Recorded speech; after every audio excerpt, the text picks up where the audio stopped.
When I compare rent to buying right now, with rates where they are, renting probably makes sense in the short term.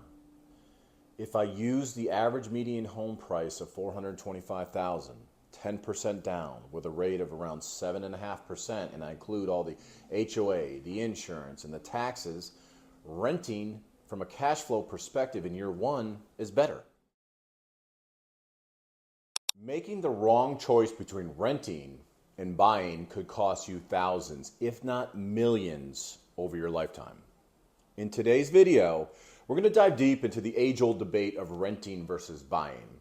We're going to look at the complexities of today's market, explore hidden costs, and provide you with a comprehensive guide to ensure you are making the most informed decision for your financial future. Trust me, by the end of this video, you're going to have insights most people spend years trying to figure out. Stay with me till the end because we're revealing some industry secrets and a bonus tip that has saved countless individuals from making costly mistakes. Amidst the ever-changing housing and rental markets, life doesn't pause. Starting careers, tying the knot, or welcoming new family members, life's milestones continue. But with so much noise around how do you make the right housing choice, let's dive in. You're eager to move out, start fresh, maybe even buy a house. But voices around you label you either with overspending on a house or wasting money on rent. It's overwhelming right now. Let's clear the air.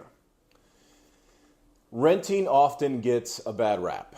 You're not building equity. You're paying someone else's mortgage. You're paying 100% interest. You're throwing away your money and whatever other reason not to rent you've heard. But wait a minute. Renting has its perks. Low startup costs, financial flexibility, and the freedom to move if your neighbor turns out to be, let's just call it Jesse from Breaking Bad, working in the bathtub. Homeownership, it's the American dream, right? Yard, the dog, the picket fence, you've seen it, you've heard it. But is it the right time? The past decade saw homes appreciating rapidly. But spoiler alert, the golden era might be fading. Buying now might require patience, strategy, and long-term vision. All right, good news for renters. With an increase in rental listings, you might just snag a great deal. From Airbnb pivots to corporate investors' miscalculations, the rental market is ripe for some good deals. If you're not paying attention to the Airbnb situation, there's some cracks out there. For one, many cities are limiting the ability of Airbnb owners to rent their homes out. They're requiring that you actually be in the home while you're having renters there. So do you really want to rent a home for vacation with roommates? Probably not. There's moratoriums, there's additional taxes, amongst other restrictions. So keep an eye on that. That may be one way that you'll see additional leases or additional opportunities for you to lease or rent a property.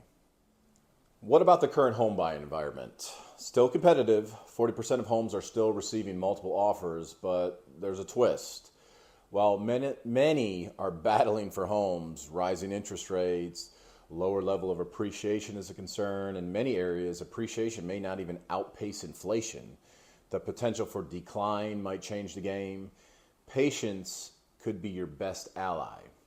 Now, what should you aim for? So regardless of market trends, long-term homeownership should be the goal.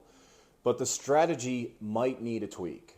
Gone are the days of the quick buys and the sells. Think long-term, think stability. In fact, real estate is a long-term play anyway. The thinking and the environment for a quick profit is the wrong mentality for folks looking to buy a home as their primary residence. Listen, I know I'm going to get a lot of slack. I'm a mortgage lender. I've been a mortgage lender for over 22 years. I've been a real estate investor since 2008. And I get it. I do make commissions when somebody takes out a mortgage. But the facts are wealth is created more frequently using real estate than any other opportunity that's out there. And that's not just happening, in the past couple of years. This is over the long run. Now, I've talked about this in previous videos. There's three pillars of decision making when you're thinking about buying a house. Your financial situation, understanding the current local market, understanding your risk tolerance, making these informed decisions If you can understand these three pillars, you're going to make a great decision for you, not for your mother, not for your father, not for your brother-in-law, not for your friend, for you. Your financial situation. If you listen to Dave Ramsey, for example, he wants you to be 100% debt-free before you make any decision to buy. If you're not debt-free, you need to rent or live with a family member or whatever. I get it, and I think it would be amazing for everyone to be in that situation. However, had you listened to him over the last couple of years, you would have missed out on the amazing opportunity of appreciation and the creation of wealth we've seen through real estate. When rates were below 4% and 3%, we had the opportunity to control a large asset for a very little upfront cost or a very little investment. That's the main reason I take advantage of leverage, period. Controlling a large asset for a fraction of the cost. My returns will be larger, but the reverse is true too. But let me take a step back. Again, this is your primary residence. You're going to pay rent and or a mortgage payment no matter what. So the thinking of your primary residence as solely an investment is the wrong thinking. You're building memories, you're raising a family, you're creating wealth. You know, all these things go into play when you're deciding on where you're going to live. When I compare rent to buying right now, with rates where they are, renting probably makes sense in the short term. If I use the average median home price of $425,000, 10% down with a rate of around 7.5%, and I include all the HOA, the insurance, and the taxes, renting from a cash flow perspective in year one is better. However, if we assume rental increases are staying the same, appreciation staying the same in housing, in year two, they're so close to even, it's negligible. Years 3 and beyond, home ownership all day long. Over time, real estate is batting 1,000. Okay, we're in October right now. It's fall baseball. We're batting 1,000 with real estate. If you're looking for a quick turn, using your ability to buy a primary with a very little down and flip it for a quick sell, it may not be for you. That said, you need to understand your local market. Using an experienced real estate agent will help you determine the areas that will see growth. Investigating the future plans of the county or the city will help you understand the demand for that area. Most experienced agents have their finger on the pulse of their community. In fact, if you are in need of an agent, please comment below and let me connect you with one. I've got agents all over the country that I know, like, and trust, and I have the ability to connect you to a fabulous team of agents in every state. Now, when it comes to understanding your risk tolerance, it's a personal decision. The best advice I can actually give you is work with an experienced mortgage professional and a financial advisor who can help you determine the sort of money you stand to lose if you were to have a crash or we were to see a crash that was never recoverable, like the one we had in 2007 and 2008.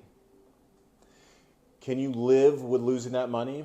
If you can't, then it may not be time for you. Maybe you need to save more. Same goes with your payment. Are you able to live with the payment and understand the long-term benefits of owning a home? Do you need to have X amount left after taxes have been paid out on your paycheck to make you feel comfortable? These are all decisions that you need to make, but a mortgage professional and a financial advisor can help you make that decision.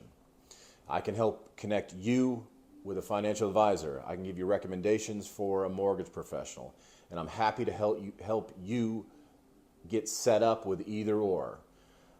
One that actually fits your needs, not just somebody that's just out of the blue.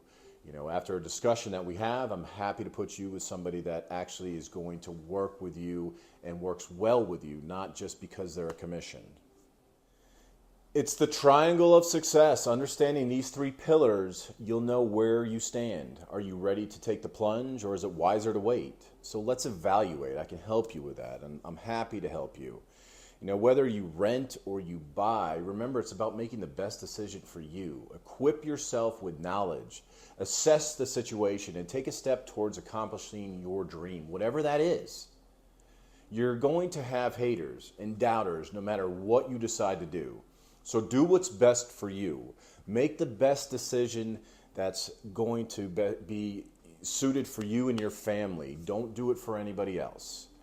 Listen, if you found this helpful, don't forget to like, share, and subscribe for more insightful information. Drop some questions in the comments, and let's keep this conversation going.